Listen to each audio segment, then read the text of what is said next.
Again. My name is Ronnie Barkan. I am a conscientious objector to military service. Also a member of the Palestinian Popular Struggle, which is joined by internationals and Israelis. And most importantly, a member of the Palestinian campaign for boycott, divestment and sanction. Boycott can be of all sorts. There is academic boycott and cultural and sports and economic boycott, of course. We do not boycott Israelis simply because they are from Israel.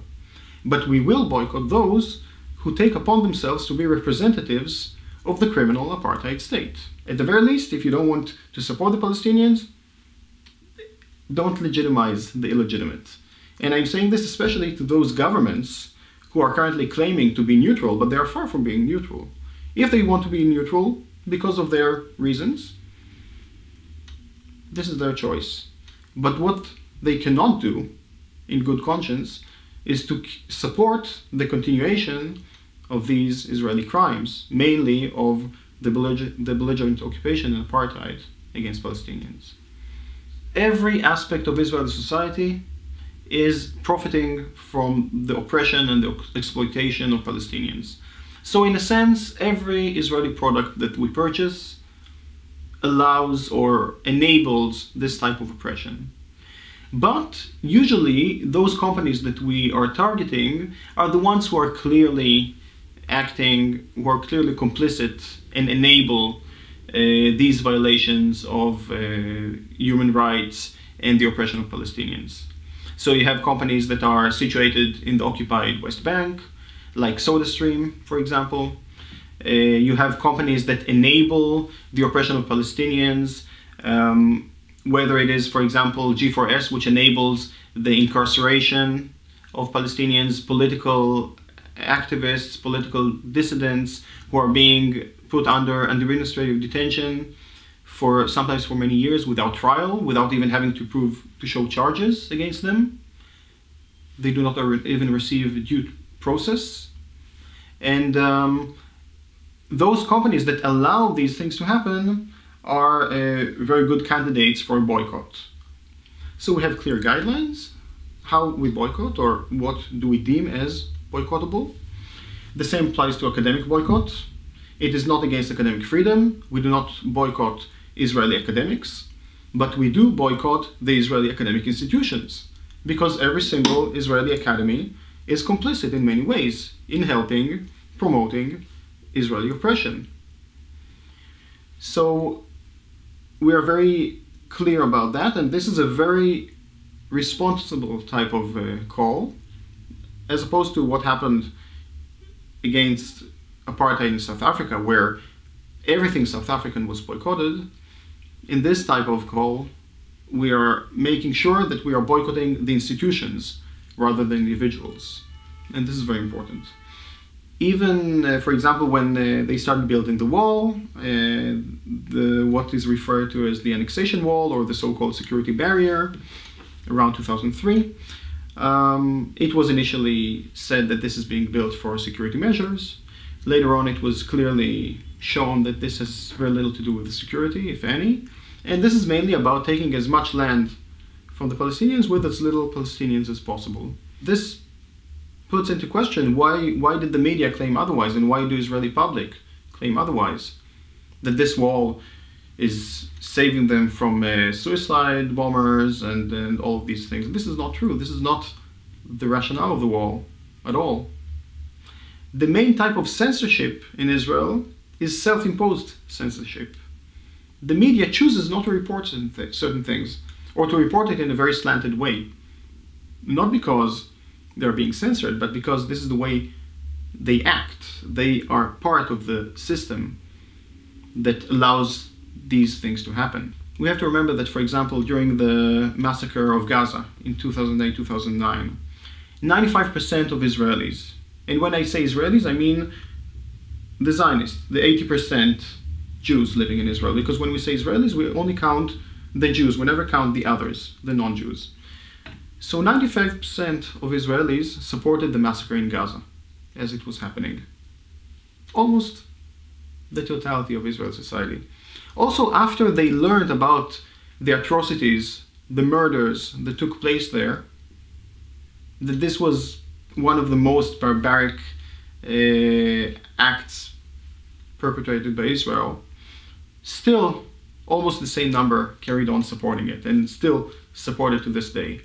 So this tells us something about Israeli society. I don't think that we'll be very successful convincing them to change their ways, not at this point in time. And also it is not that important.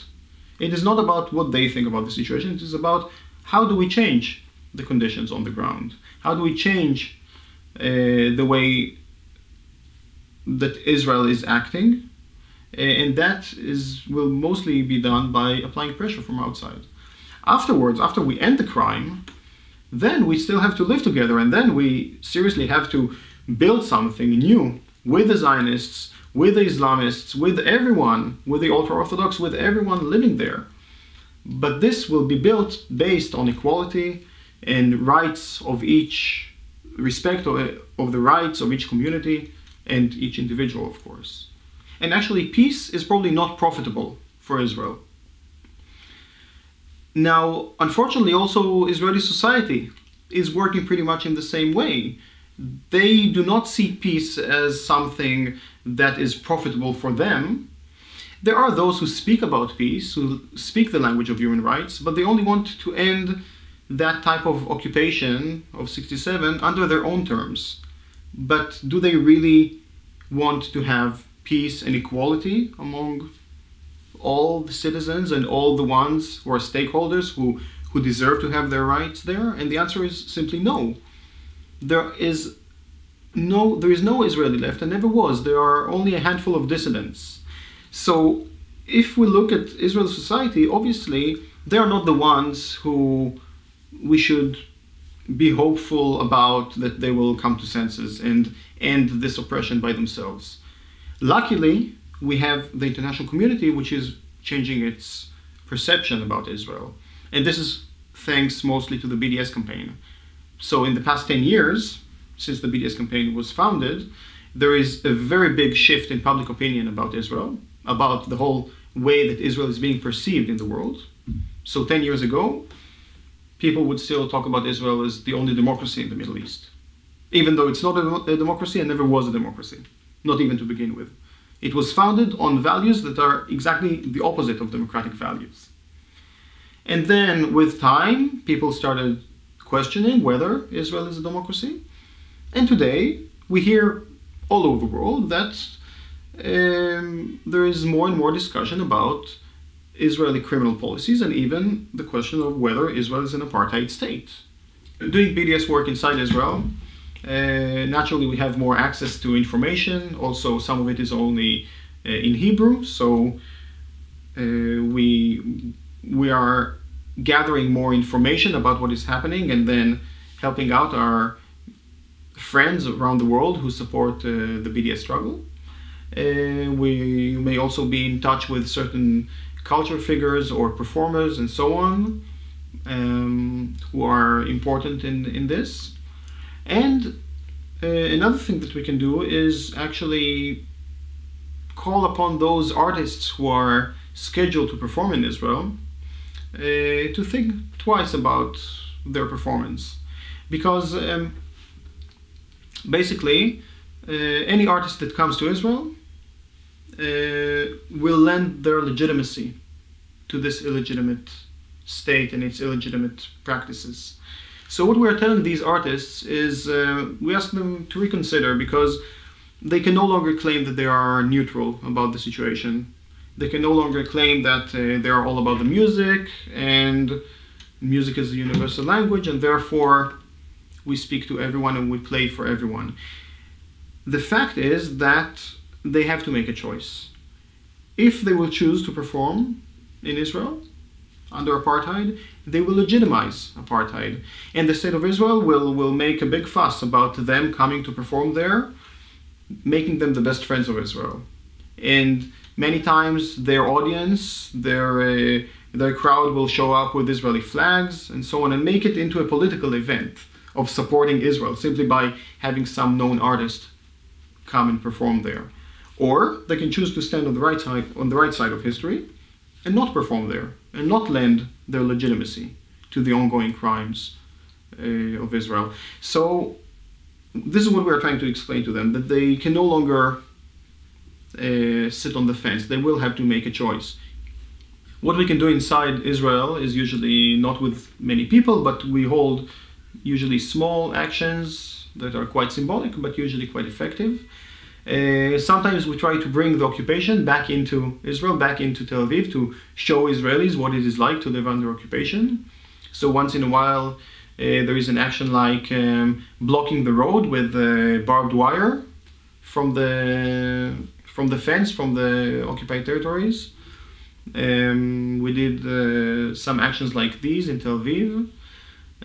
There are actions, for example, there was recently what's called Israeli Independence Day. And during that day, the whole country is filled with Israeli flags. Some people painted such flags in red. And there were also some arrests relating to that. There were over 60 flags, Israeli flags, that were spray painted with red paint, looking like blood, basically sending a message that the Israeli state is basically founded on bloodshed or founded on the oppression of others. At a later time, the police arrested some people, which they claim that are related to this painting of the flags, and there is now an ongoing legal case against some people. But I think that such an action, whoever did it, I think that is really challenging the system. Obviously, a flag is being regarded in any country as being something holy in a way, and I think that especially in a fascist state like Israel, where the flag and the state itself and the military are the holiest things you can think of. This is very symbolic, but obviously it carries a clear message. There are other activities on that same Independence Day. We went and showed the Palestinian villages that are basically being forgotten. When Israelis celebrate their Independence Day, Palestinians mourn the loss of their villages and the expulsion of their people from those villages. Nakba Day and Independence Day are pretty much the same. So during that Independence Day, we went to the Etzel Museum, which is a museum right at the neighborhood of Manshia, which was ethnically cleansed. There are obviously demonstrations. There are demonstrations in the West Bank, as we mentioned. There are also demonstrations inside Israel. For example, in Jaffa, there are ongoing demonstrations in support of the Palestinian prisoners. Those who are, as we speak, there are many Palestinian prisoners in Israeli prisons who are on hunger strike, and they are struggling for their dignity and for their basic rights. And this is a very important struggle, especially coming from the prisoners, because even though they are incarcerated in Israeli jails, actually they are the ones who are setting the tone for the Palestinian struggle outside. Usually on the side that may be throwing stones at the soldiers, but this would almost always be after the soldiers have already used their weapons, whether tear gas or rubber-coated bullets, or sometimes even all sorts of live ammunition or other forms of weapons that they are simply trying out on the demonstrators. So, for one thing, I think that they are using these weapons because this is a training ground for them. Secondly, they're even using new weapons just to try them out. Once in a while, we see all sorts of new weapons that are being shot at demonstrators.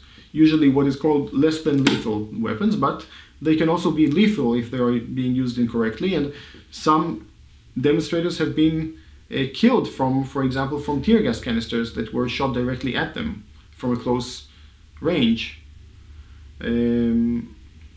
But usually it is about the soldiers oppressing, and they have no problem with shooting tear gas at non-violent demonstrators who are simply standing with signs and singing some slogans.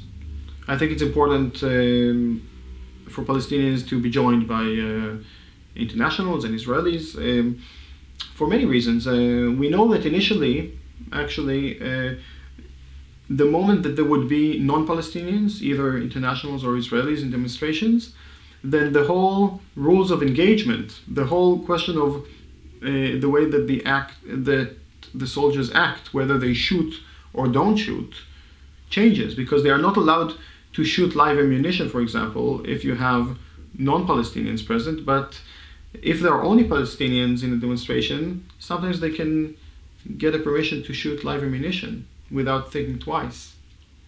So simply by participating in demonstration, we already bring down the level of violence on the side of the soldiers.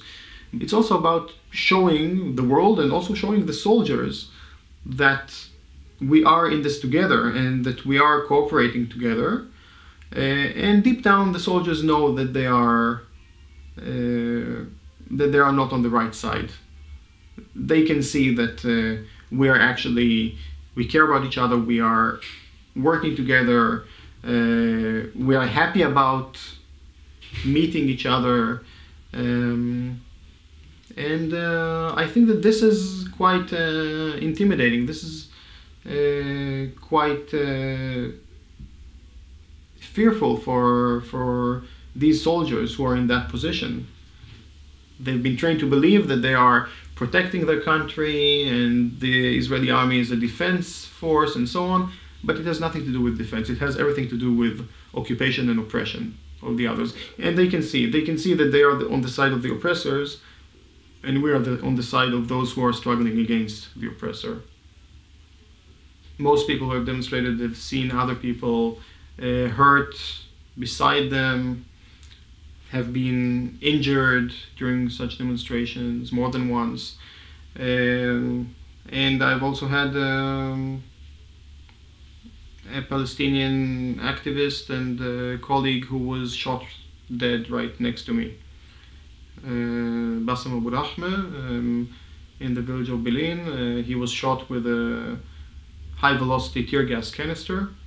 This is a canister that flies like a bullet in a straight line. It's a self-propelled canister, which is supposed to reach a distance of about 400 meters. And this was shot at him from about 20 to 30 meters in direct aim, and it hit him in the chest. Yes, and this was photographed from 3 different cameras, and we have all the documentation. And the Israeli army didn't bother holding an inquiry about that shooting. They never asked myself or anyone else about that shooting, and they closed the case for lack of interest or lack of evidence, even though they had all the evidence they needed. And Bassem was a great activist who was very much talking to the soldiers, explaining to them what we are doing, that we are there together, struggling for our rights, to free their land. And as he was being shot, just before he was being shot, the soldiers shot someone else, and Bassem was shouting at the commander, "Stop shooting! You hurt an Israeli." It wasn't an Israeli, actually. It was an international woman who was shot. But as he was shouting at the commander, "Stop shooting! You have hurt an Israeli," he was shot himself and killed. I think that any cooperation between Israelis and Palestinians on this basis of struggling together also shows that yes, it is definitely possible to live together, to have real coexistence, because we coexist on the basis of struggling together. We understand, we respect the rights of the oppressed, and we demand a change of the situation. We are not willing to agree with the continuation of the same. And by doing that, there are very wonderful friendships that are being developed. And when I go to the West Bank, it is not only for demonstrating, it's also to visit friends. It is also to try and help in other ways, not only by demonstrations. And we prove actually that there is a way to live together, and we are like family in many ways. So also from the Palestinian perspective, I think that there is a lot of understanding that is being developed. If initially, when Israelis come to demonstrate, for example, in their village, they're a little cautious. There is a difference of mentality, a difference of culture. Many activists are vegan, for example. If not vegan, then vegetarian. So there are all sorts of different perceptions about the people who are coming. But by working together and acting together, we learn to appreciate the other side, the different cultures, the different perceptions, and all these different struggles, joint struggles, anywhere that they take place, are a very good example of real living together, because we first of all respect the other side, and we respect the rights of those who are oppressed to stand up for their rights. Okay, so whenever we go to demonstrate in the West Bank, then during the demonstrations we are together, Palestinians, internationals, Israelis.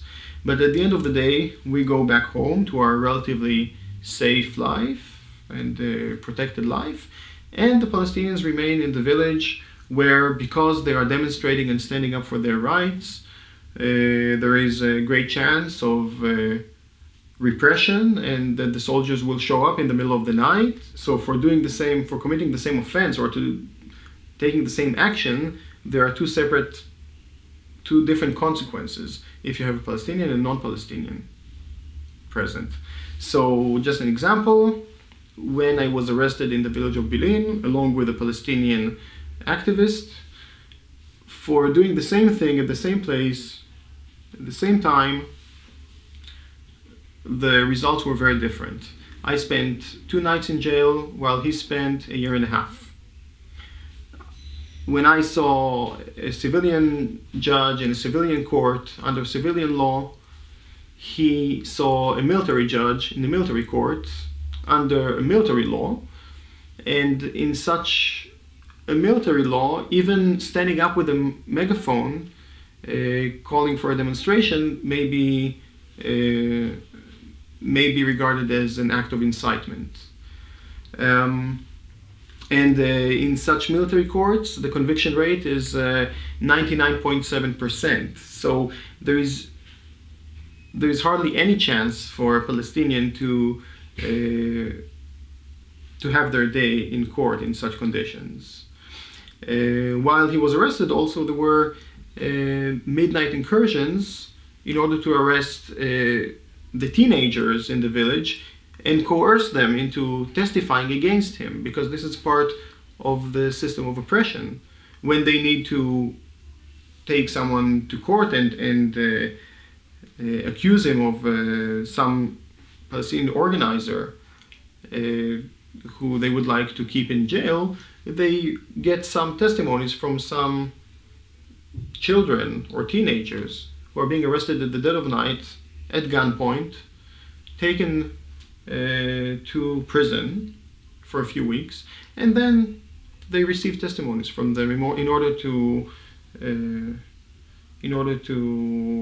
build a case against this Palestinian organizer who they would like to incarcerate. Israelis are being taught to be soldiers from kindergarten, literally from kindergarten. And there is a whole process of indoctrination that takes place. So in the kindergarten, you would have children sometimes sending sweets to the soldiers in the front.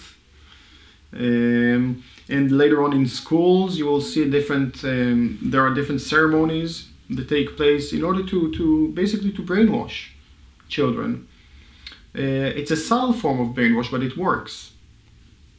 Especially around certain holidays, certain memorial days. There are many memorial days where you're supposed to feel sad and respect those who gave their lives for the state of Israel. But you only respect some people while totally forgetting about the others who gave their lives or whose lives have become hell because of the state of Israel.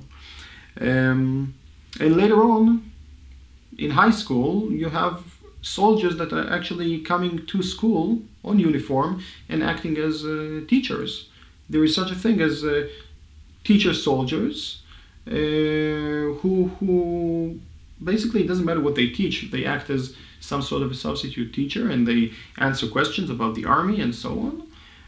But their very existence, usually they take the better looking girls in the army, very representative, to go to the schools and just to show up on uniform and to answer questions. And that is a form of indoctrinating people into the army, to make the army part of their thinking, not to be able to even question whether they should be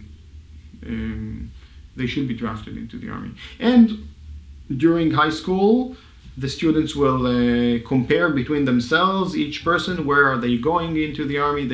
They start getting their draft bills. They will compare between themselves, where are they going in the army. They start getting these draft calls, and then it becomes this process. No one wants to be out of this process. No one wants to be an outsider, especially not in high school. And right after they finish their high school studies, they will get into the army. They will be drafted. No one asks questions about it. I think that every soldier leaves some of their humanity behind when they become a soldier. And you can see it very clearly with Israeli soldiers, especially the ones serving in the checkpoints, for example. They leave some of their humanity behind and they become apathetic, they become like, yes, functionaries. It's all about papers. Do you have the right paper? It doesn't matter if you're sick. It doesn't matter if you have a good reason to cross the checkpoint and to reach the other side. It's only about if you have the papers. And these are the ones who actually just try to do their job. And you have the others who actually enjoy being in this position of power and oppression, and to oppress others, and they get a kick out of it. They actually enjoy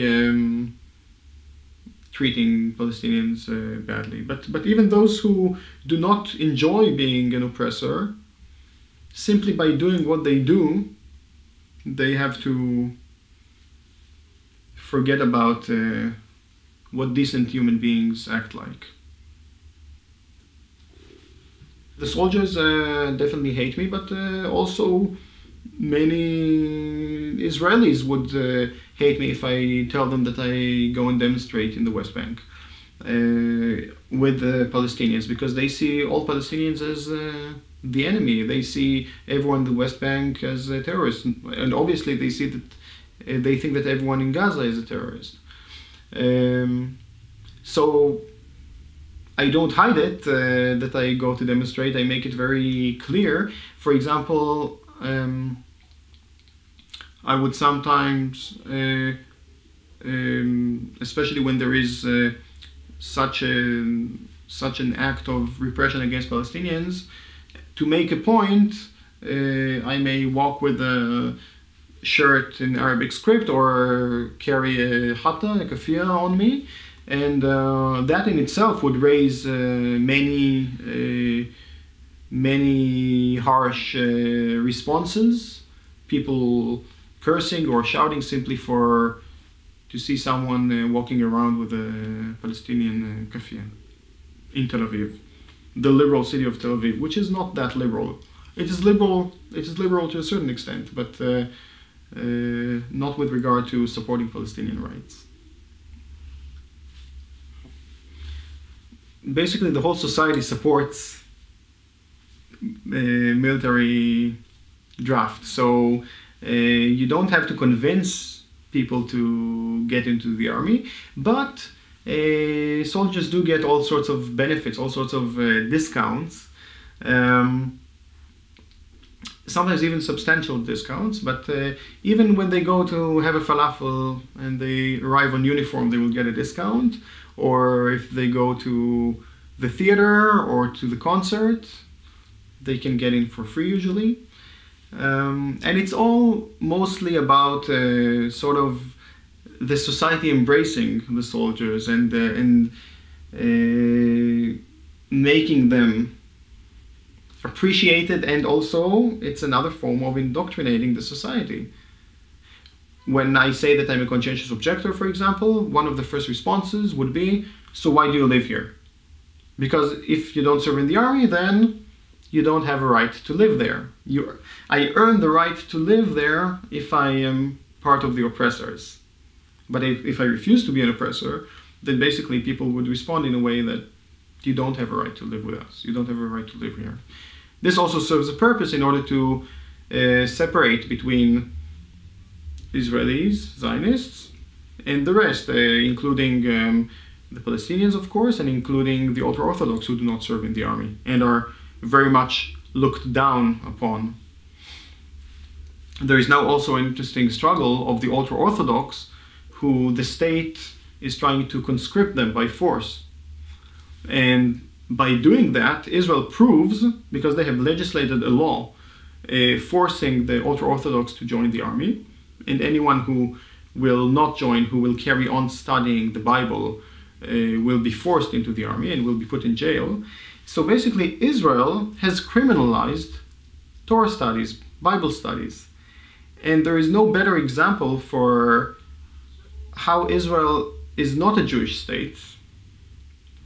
So these ultra-Orthodox are now struggling back, and they are demonstrating by the masses. Over 500,000 people were demonstrating not long ago in Jerusalem.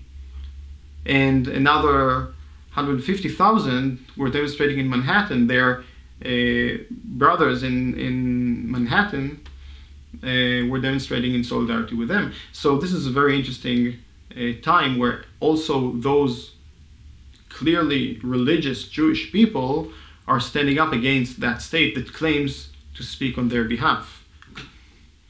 Basically, everything that we do as dissidents in Israel is trying to challenge the system, because the whole system is based on supremacy, on separating between people, and what we do is the opposite. We try to bring together those different people, different groups that are being oppressed by the system.